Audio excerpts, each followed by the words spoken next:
Naningon si Pedro, pahawa ka na ko, Ginoo. Kay usa ko nga tao nga masalanon mo isa. Unang salamat sa Ginoo nga kinahanglan nato ipatumong yun ang atong kasing-kasing nga dili ta masama ni Pedro nga sigig saad nga dili matumon mo isa.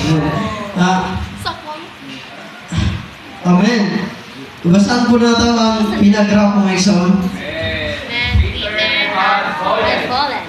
All of the four Gospels record the story of the Lord's resurrection, but only the Gospel of Mark has the words of Peter. Since John was the one who the Lord loved, why does the Bible not say it then? Since Thomas was about the Lord's resurrection, why does it not say it then? What kind of person was Peter?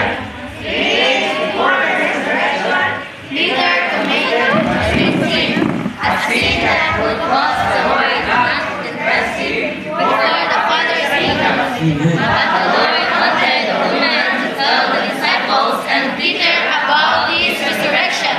These words when Peter